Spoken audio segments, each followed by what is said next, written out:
পূরণ করার নয়, মানে রাহুলদার জায়গাটাকে কোনোদিন দিতে পারবে পরিকল্পিত হত্যা কিনা সেটা আমরা প্রমাণ দেখবো, কারণ এখনো তো আমরা প্রমাণ ওখানকার ফুটেজ কিছু পাইনি। জিতু কামালেরও হাজার একটা দোষ আছে, সেই দোষটা ওকে স্বীকার করতে হবে। আর্টিস্ট ফোরামের চেয়ারপারসন প্রসেনজিৎ চট্টোপাধ্যায় তিনি বললেন যে রাহুল ইন্ডাস্ট্রিকে এক করে দিয়ে গেছে, তো এই ইউনিটিটা কি ছিল না? রাতারাতিতে একটা লোককে ফাঁসি দিয়ে দেওয়া যায় না। আজকে যদি লীনা গঙ্গোপাধ্যায় বা আলাদা কোনো নাম নিয়েও কাজ করে, সেখানেও আমরা বয়কট করবো। রাহুল অরুণোদয় বন্দ্যোপাধ্যায়ের মৃত্যুর 1 সপ্তাহ পার হয়ে গিয়েছে, কিন্তু তারপরেও যে প্রশ্নগুলো থেকে যাচ্ছে যে এখনো কোনো স্টেপ কেন নেওয়া হয়নি, কেন কেউ গ্রেপ্তার হয়নি, এবং প্রযোজনা সংস্থার বিরুদ্ধেই বা কি পদক্ষেপ। তারই মাঝে টলিউড তারা একটা বড় সিদ্ধান্ত নিয়েছে, শুটিং বন্ধ রেখেছে, ধর্মঘট করেছে, তারপরে সিদ্ধান্ত হয়েছে যে ম্যাজিক মোমেন্টস প্রযোজনা সংস্থার সঙ্গে কোনো কাজ করা হবে না।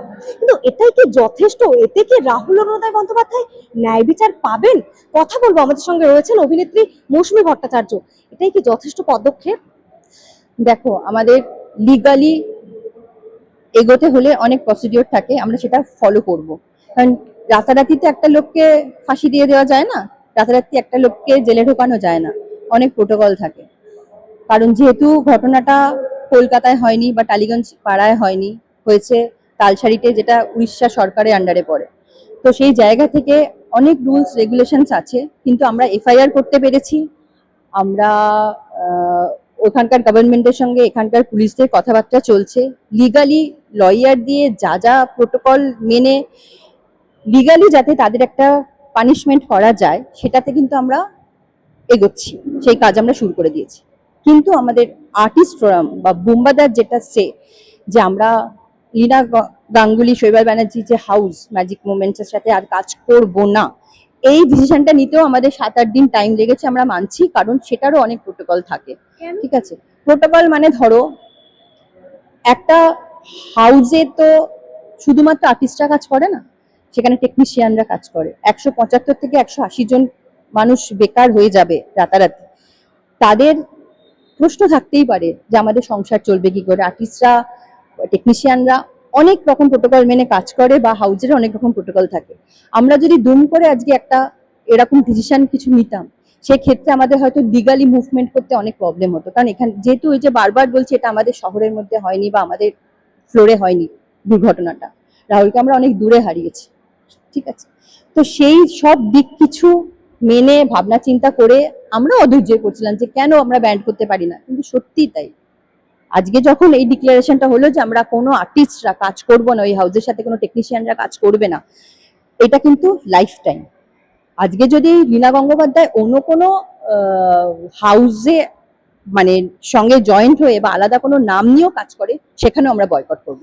এখানে আরেকটা বিষয় দাঁড়াচ্ছে যে শুধু এই প্রযোজনা সংস্থারই যে নিরাপত্তার অভাব, এই বিষয়টা নয়, কারণ বারবার স্বরূপ বিশ্বাসও বলেছেন যে টেকনিশিয়ানদেরও নিরাপত্তার বিষয়টা স্বাভাবিকভাবে একটা চিন্তার বিষয়। তাহলে এসওপি কি ঠিক করা হলো? নিরাপত্তার ক্ষেত্রে কি কি ব্যবস্থা নেওয়া হবে, কি সিদ্ধান্ত? দেখো, এসওপিটা তোমরাও পেয়ে যাবে, এসওপিটা এখনো বেরোয়নি, কিন্তু মানে যেটা যেটা খুব দরকার সেটা হচ্ছে যে একটা এমার্জেন্সি মেডিকেল সার্ভিস, সেটা কলকাতাতেই শুটিং হোক, ফ্লোরেই শুটিং হোক, আউটডোরই হোক, সেটা যেমন দেখলে যে বুম্বাদাও বললেন, স্বরূপ বিশ্বাসও বললেন, দেবও বললো, সিনেমা ইম্পা তরফ থেকেও বলা হয়েছে। তো সেইটা ইমিডিয়েটলি চালু করা হবে, একটা ইন্স্যুরেন্সের ব্যবস্থা করা হচ্ছে, যেটা এক্ষুনি বললেই তো 11,000 মেম্বার, আমরা 11,000 ইন্স্যুরেন্স তো রাতারাতি করে ফেলা যায় না, সেটা প্রসিডিউর হতে 10-15 দিন টাইম লাগবে। আমরা এতদিন কাজ করেছি, আমরা আরো 10-15 দিন ওয়েট করব। এই অ্যাসুরেন্স গুলো দিয়েছে বা এগুলো কার্যকরী হবে, সেটা আমরা ভীষণভাবে ওয়েট করে আছি যে এই কার্যকরী গুলো হবে। তার জন্য আমাদের বারবার বলেছি যে যদি এর মধ্যে শুটিং এ তোমাদের মনে হয় যে কিছু একটা ডেঞ্জার তোমাদের মনে হচ্ছে বা এই শটটা দেবো না, সেরকম ভাবেও তোমরা বলতে পারো যে আমরা মনে করছি যে এই জায়গাটা আমার অসুবিধা হচ্ছে। জিতু কামাল একটা অভিযোগ করেছেন যে তার সঙ্গে যে ঘটনা তিনি না করেছিলেন, কিন্তু প্রযোজনা সংস্থা তাকে অকথ্য ভাষায় নানা কুকথা বলেছেন, এইরকম ঘটনা। তো মনে হয় আপনারা মুখে বললে স্টেপ নেওয়া হবে, তিনি তো মেল করেছিলেন, তারপরেও জবাব পাননি। শোনো, মেল করা, জবাব পাওয়া, আমি সব বুঝতে পারছি, ওর অভিযোগ আছে, আর্টিস্ট ফোরামের অভিযোগ আছে, কিন্তু আলটিমেটলি তো আমাদের আর্টিস্টদের তো আর্টিস্ট ফোরামের দিকেই তাকিয়ে থাকতে হয়। ঠিক আছে, আমি এমন একটা কিছু করব না, বা আমি শুটিং এর ফ্লোরে এমন একটা কিছু বিহেভ করবো না যার জন্য আমার কাছে একটা কমপ্লেন আসবে। আমার যদি নিজের ফল্ট থাকে, আমি অন্য লোকের ফল্টটা আগে দেখবো না, আগে আমি দেখবো আমি নিজে কি দোষ করেছি। তুমি আর্টিস্ট ফোরামে কমপ্লেন করেছো, মেল করেছো, ফোন করেছো, তুমি আসতে পারতে, বারবার আসতে পারতে, দেখতে হতো কিনা। সেই জায়গায় তুমি না দাঁড়িয়ে তুমি যদি এখন আঙুল তুলে অভিযোগ করো যে আমার পাশে কেউ দাঁড়ায়নি, এটা কিন্তু হয় না, এটা কিন্তু হয়নি।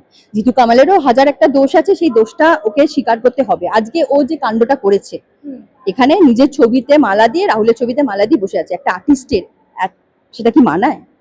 সেটা কি মানায়? এরম ভাবে কি আমি আমার বিদ্রোহ বিপ্লব করব?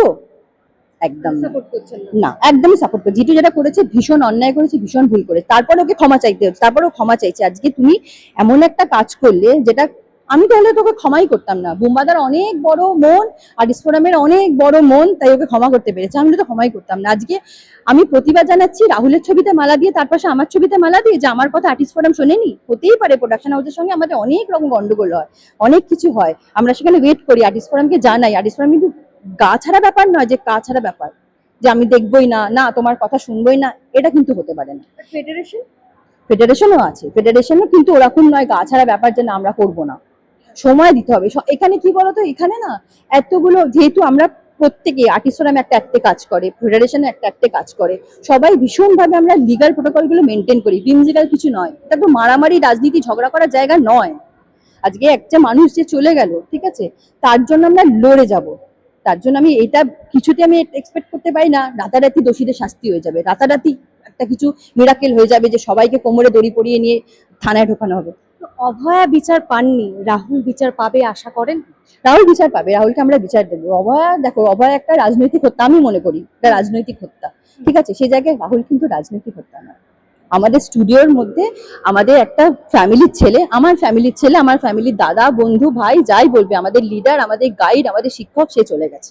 এটা গাফিলতি না পরিকল্পিত হত্যা? একদম গাফিলতি, গাফিলতি, পরিকল্পিত হত্যা কিনা সেটা আমরা প্রমাণ দেখবো, কারণ এখনো তো আমরা প্রমাণ, ওখানকার ফুটেজ কিছু পাইনি। যদি সেটা হয়ে থাকে সেটা আরো বড় দুঃখজনক ব্যাপার, এবং সেটার দায় সবাইকে নিতে হবে, কিন্তু এটা গাফিলতি, গাফিলতিতে হত্যা। আর্টিস্ট ফোরামের চেয়ারপারসন প্রসেনজিৎ চট্টোপাধ্যায় তিনি বললেন যে রাহুল ইন্ডাস্ট্রিকে এক করে দিয়ে গেছে, তো এই ইউনিটিটা কি ছিল না আগে? ইউনিটিটা ছিল, কিন্তু কি বলতো সমস্যা হচ্ছে যে আমাদের আর্টিস্টদেরও প্রচুর দোষ আছে। একটা কিছু অ্যাক্সিডেন্ট হলে বা একটা কিছু প্রিকশন না নিয়ে, ঠিক আছে ঠিক আছে চলো আমরা করে নিচ্ছি, আমরা ম্যানেজ করে নিচ্ছি, প্রোডাকশন হাউসে ঠিক আছে ঠিক আছে চলো হয়ে যাবে, কি এই যে আমরা মেনে নিয়ে আজকে এমন একটা ঘটনা ঘটলো, যেটা হয়তো আমরা মানে কোনোদিনই এটাকে আর জাস্টিফিকেশন দিতে পারবো না যে মানুষটা অবহেলার জন্য মেনে যাবে। এই জায়গা মেনে, আপনাদের মেনে নেওয়াটা ভুল, এই যে এতদিন মেনে নিয়েছেন সব। হ্যাঁ হ্যাঁ হ্যাঁ, সেটাই ভাবছিলাম যে কথাটার আমি কোনো মিল পাচ্ছি না। যখন রাহুল রণদেব বন্দ্যোপাধ্যায়ের এই অকাল প্রয়াণ ঘটলো, তারপরে আমি আপনার সাক্ষাৎকার নিয়েছিলাম, আপনি তখন আমি দেখেছিলাম খুব রাগান্বিত অবস্থায় ছিলেন, নানা অভিযোগ তুলছিলেন টলিপাড়ার। এখন আপনি একদম অন্যরকম কথা বলছেন, আপনি নিজেদের ভুলগুলো বুঝছেন যে আর্টিস্টদেরও সমস্যা আছে, ভুল আছে। আর্টিস্টরাই আমরা দেখো, সবার একটা ঘটনা ঘটে, সবার দোষ থাকে, ঠিক আছে, আমরা মানতে আজকে অ্যাডজাস্ট করতে করতে আজকে এই জায়গায় এসেছি, চলো ছেড়ে দাও, কিন্তু না, মানে ওই যে একটা ধাক্কা না লাগলে মানুষ শুধরোয় না বলে না, এখন সেই জায়গাটা আমরা ধাক্কা লেগেছে বলেই আমরা মানে আজকে এক হতে, এই এক হওয়াটা হয়তো দরকার ছিল।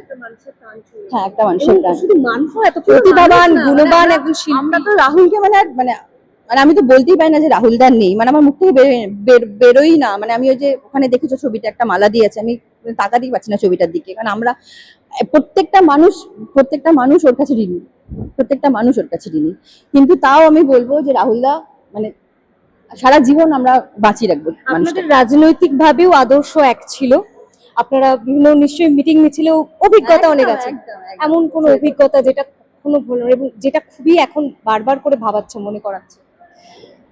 দেখো, এটা না মানে বলার প্রচুর কিছু আছে বলার, মানুষটা থেকে অভিনয় শিক্ষা, মানুষটার থিয়েটারের শিক্ষা, মানুষটা থেকে রাজনৈতিক শিক্ষা, যখনই কথা বলতাম, যখনই আড্ডা মারতাম, সবকিছু মানে এতটাই তার শিক্ষা সবকিছুর ব্যাপারে, আর মানে আমাদের শিখিয়ে গেছে, মানে আমাদের ওই জায়গাটা হয়তো ভবিষ্যতে মানে কোয়েশ্চেন মার্ক তৈরি, এরপর আমাদের কে শেখাবে, ওই জায়গাটা আমাদের কাছে মানে মানে এইটা আর পূরণ করার নয়, মানে রাহুলদার জায়গাটা কেউ কোনোদিন দিতে পারবে না, মানে এটা না বলা যাবে না, এত অভিজ্ঞতা, এত বছর।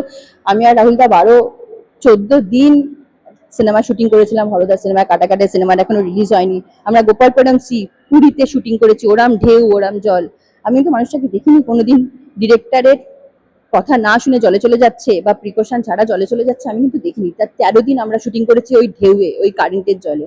আমি কিন্তু মানুষটার মধ্যে কোনোদিন দেখিনি, বা আমাদেরও বলতো এরম ভাবে জলের মধ্যে শুটিং করবি, এরম করবি না, এইভাবে করিস না, বি সেফ, কারেন্টের জল।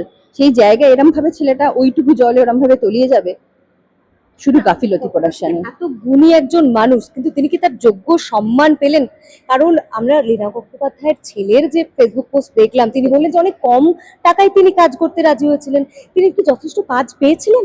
তার যত কাজ পাওয়ার কথা। শোনো, দায়ভার নেব না, ভুলভাল কথা বলবো, এটা তো ওদের স্বভাব, তো বুঝতেই পারছো। ওরা এখন রাহুলের উপরে দোষ চাপাবে, রাহুলের উপরে বলবে যে ও আমাদের কথা শোনেনি, সব বলবেই।